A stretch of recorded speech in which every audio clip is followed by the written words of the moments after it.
think about what my grandparents' generation built: the Hoover Dam, the Golden Gate Bridge, the interstate highway system. That's what we do. We build. There was a time where we would never accept the notion that some other country has better roads than us, that some other country has better airports than us. I don't know about you, but I'm chauvinistic. I want America to have the best stuff. I want us to be doing the building, not somebody else.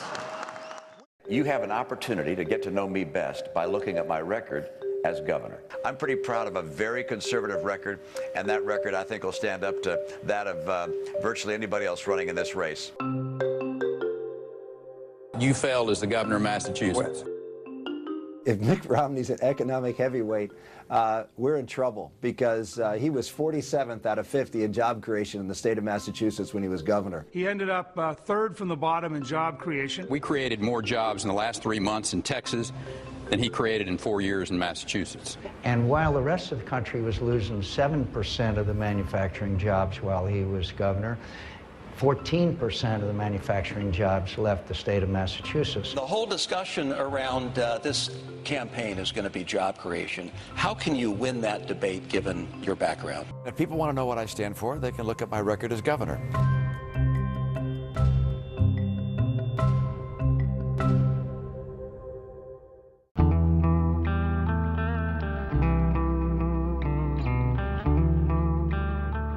I believe when folks try and take collective bargaining rights away by passing so-called right-to-work laws that might also be called right-to-work for less laws, that's not about economics, that's about politics.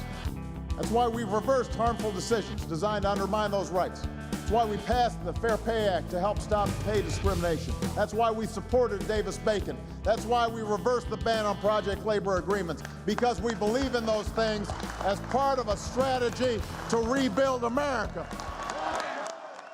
One of the first things I will do, actually on day one, is I will end the government's favoritism towards unions in contracting on federal projects and end project labor agreements, and I will fight to repeal Davis-Bacon. I believe in unions.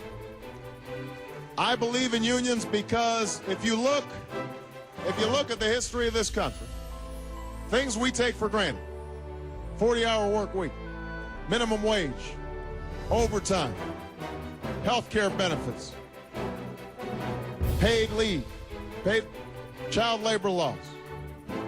Those were union fights.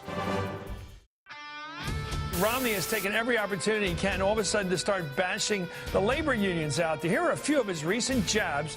Let's watch them. I've taken on union bosses before. I'm happy to take them on again, because I happen to believe that you can protect the interest of the American taxpayers and you can protect a great industry like automobiles without having to give in to the UAW. Some of the union bosses get things wrong. And I'm concerned when I watch a president kowtow to the union bosses by putting in place those labor stooges at the NLRB that stopped the Boeing decision in South Carolina. Let's make sure we have, if you will, not crony capitalism, where a president is giving to his friends that helped him in his campaign, in this case the unions, the benefit of the federal largesse. Actually, on my website, I think back as early as April, I laid out that I support Question 2 and Governor Kasich's effort to restrict collective bargaining in Ohio.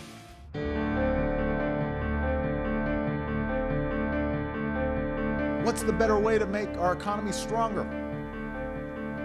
Give more tax breaks to every millionaire and billionaire in the country, or make investments in education and research and healthcare and job training? Make investments in Bronson and Dwayne and Andrea and David, and put folks back to work. This is just common sense.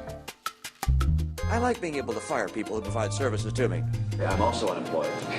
I know what it's like to worry whether you're going to get fired. There were a couple of times I wondered whether I was going to get a pink slip, and I care very deeply about the American people. And then I get speaker's fees from time to time, but not very much. 10,000 bucks? $10,000 bet? I'm not in the betting business, Oh, but okay. I place my bet on the American worker, and I'll make that bet any day of the week.